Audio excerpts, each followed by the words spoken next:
Hey guys, Mustached Tom here to review the movie Gladiator 2. So, obviously this is a sequel to the movie Gladiator. It now follows the son of the main character from Gladiator. And, for the most part, it is still technically its own story on top of that. So, primarily, we'll still be looking at it as objectively as possible, but just keep those things in mind. So the movie starts off with some narration about the context of some of the stuff I had mentioned, and, more importantly, we are now following, again, a completely separate sort of section of these war times, as it were. So the main character we follow is Lucius, who's a simple farmer, or seems to be at the time, and has a wife-to-be.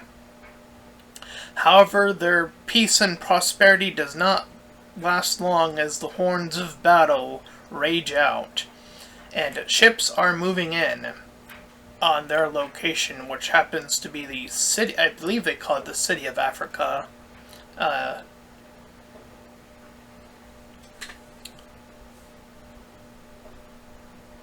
And the couple do their quick wedding vows. I believe that's what the exchange of their rings was meant to be here, as they both prepare for battle.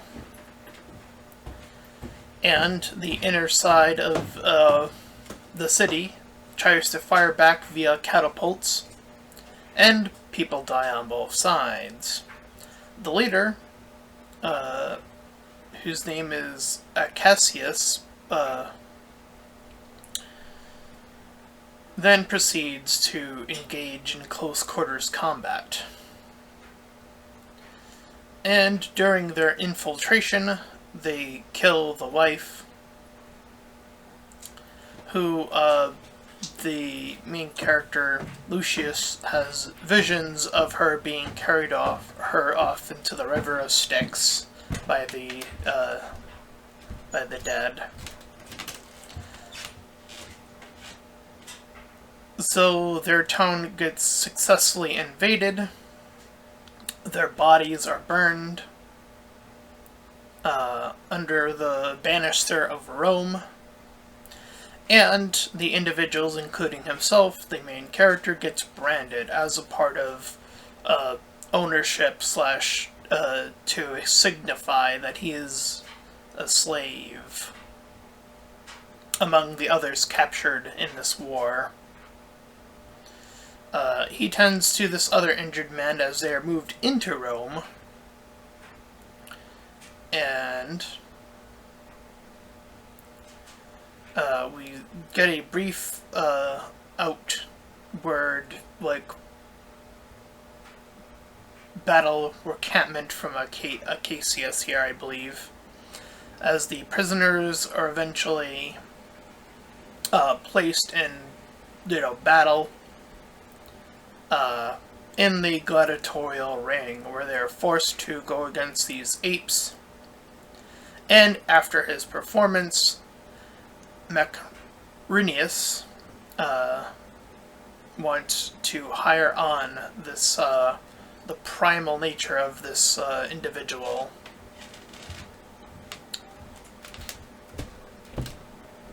So he offers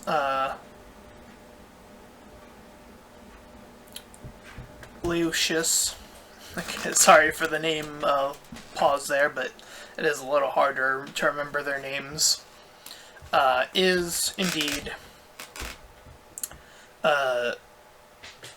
in the, the employ, it's under the slavery thing of this individual, and is promised, if he keeps at it, that he can have whatever type of battle he wants to have at any point. But he has to earn it, essentially. So we see that Cassius also has a moment with his wife here. about the freedom of which Rome is still seemingly trying to fight for. But Lucius, on the other hand, is still going in these death battle type scenarios. We see that there's certain politicking going on as the wife goes to the senators and tries to persuade them to their cause.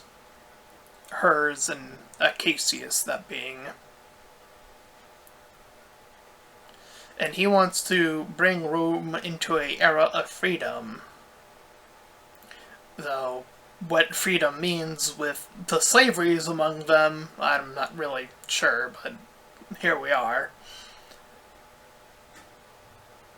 Meanwhile, Mac yucks it up with some of the other fancies as a higher end politician, as a avid bettor, as it were. And he walks out with the two emperors at the time at hand, these younger individuals, two siblings. But as they get ready to find their first battle, they see that the men are going against this guy who's on this rhino.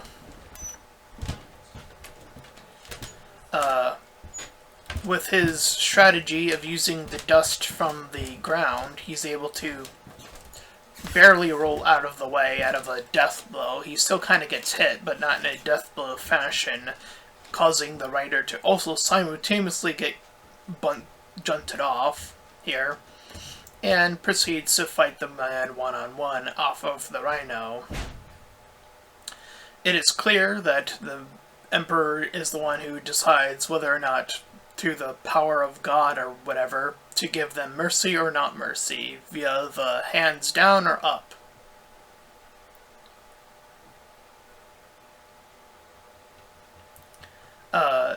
At some point, he was, I believe in one of the earlier fights, he prompted off some poetic line which the wife recognizes. And now we get the full sort of reveal here that the flashback entails that the mother gave birth to Lucius. We see a younger version of Lucius being sent away from Rome during another battle, I'm assuming.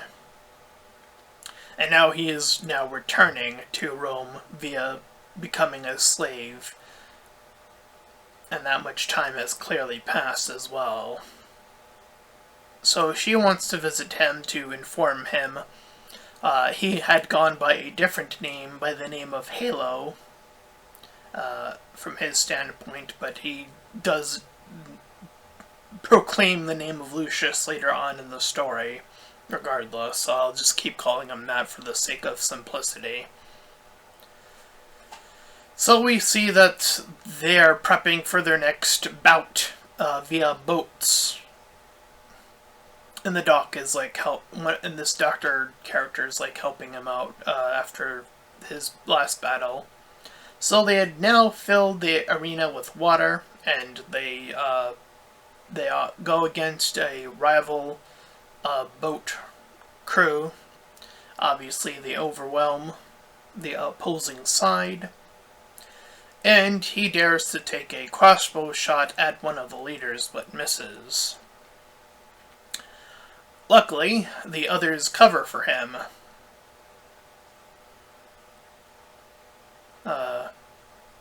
Nonetheless, Acacius and his wife get caught from their political little going behind the senators, that whole bit. That all comes to light here. So now they're being persecuted for their treacherous actions, as it were.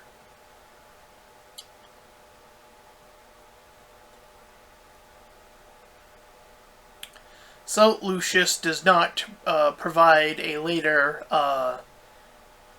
fate among one of the characters he fights here when he gives the thumbs down.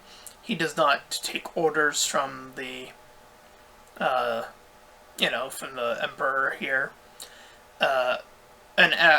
During in the back, we get a little bit of lore from the first movie. Maximus is talked about. That's one of the main characters.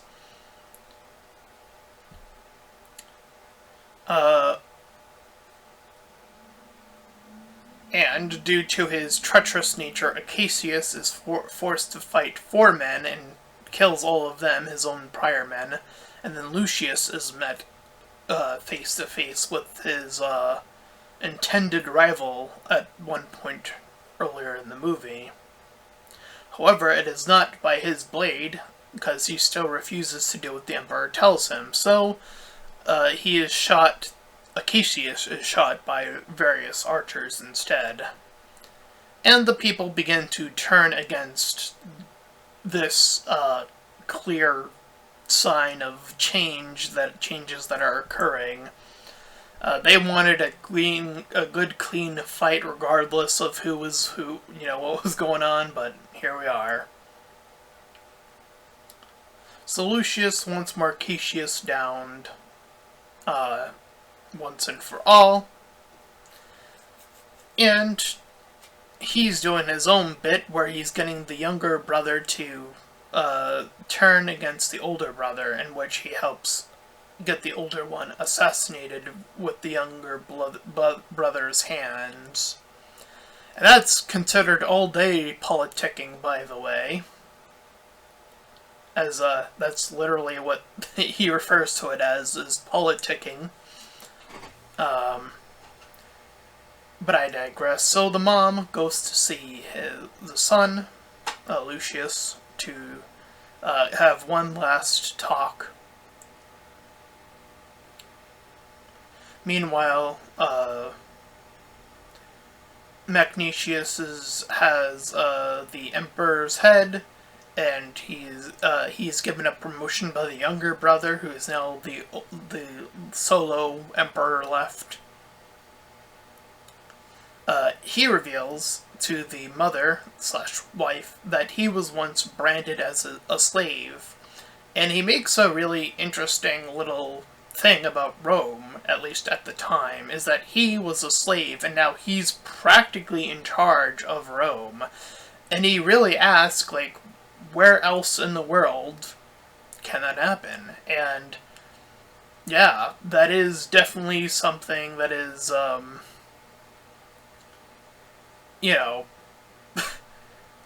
you wouldn't, it would be really hard, we don't have, say, in America, for example, we don't have slavery anymore, so we don't even have that low of a standard of, like, from slavery to, say, our highest, claim, which would be, I guess, presidency in this case, right?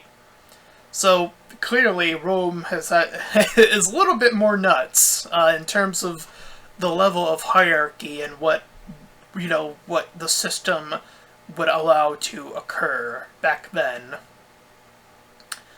But that also doesn't really surprise me. There's some really bizarre stories about Rome. How it, quote-unquote, fell in one day, as it were. That's, of course, in reference to the Trojan horse story, which I guess this takes place prior to it. Anyway.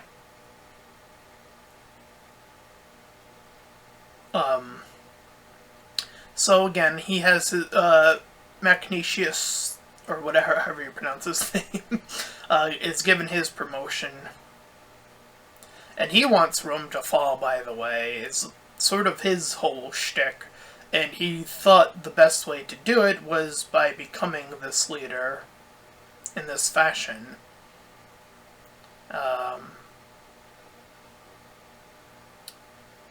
Anyway, Lucius gives the medic character from before this ring that he is either had this entire time or was given, I guess. I'm not sure which. To go give off to this other army leader, and he does so successfully. He's given a wooden sword and manages to fight out of the cage that he was placed in, and bands on his father's armor. Here, Lucius becomes an impromptu general as he turns to all the men that are behind him and gives an endowed speech about how this isn't the Rome that he is offering either, or, is essentially trying to gauge here. Speaking of that politicking, though, it's not done, as Magnentius poisons the younger son and wants to have the mom dealt with, as well as Lucius, removing all ties to that family, because they're still considered, high end in terms of who is in charge of Rome. But Lucius charges towards Magnentius as he went almost to retreat and was only cut off by the incoming other side that was warned by that doctor character. Thus the two proceed to fight. Lucius cuts him down and gives his grand speech of his dream for Rome, and then goes to the empty Colosseum to think of simpler times, and that is Gladiator 2. And I think this movie is actually pretty fine. I wasn't expecting it to be, solid, but here we are. I was pleasantly surprised. Now, I'm not sure, because I'm not endowed in the deep history of Rome, so I'm not sure if this is, based on a real war, or if this is just, some sort of, story they wanted to tell. I'm not sure which it is. It could be both. But I digress. I still think that it's it definitely stands as its own story, though it does allude to the first story in terms of Gladiator. And to be fair, in terms of a sequel, this one isn't as outrageous as some other sequels in terms of times of part. In terms of Gladiator's release, it came out in the year 2000. This is 2024, so about 24 years later. That is not as old as some other sequels that have taken to sort of revamp into the limelight. So there's that. But regardless, it still does come across as its own story. Again, there's very brief moments in alluding to the first movie. That's about all you really get. And again, I don't think you have to watch the first movie to understand what the concepts of those are. But yeah, generally speaking, pretty,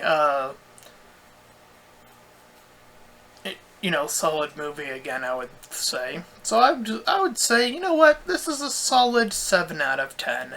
And that's my review of Gladiator 2. And if you ended up enjoying it, then please feel free to like, comment, and subscribe. Also make sure to check out those links in the description. One will head over to my petition to help out smaller YouTubers. Second, to my PayPal, we can help support me and my channel directly. And third, to my Discord server, you can join, collab, chill, do all that cool stuff. And until next time, everyone, bye-bye.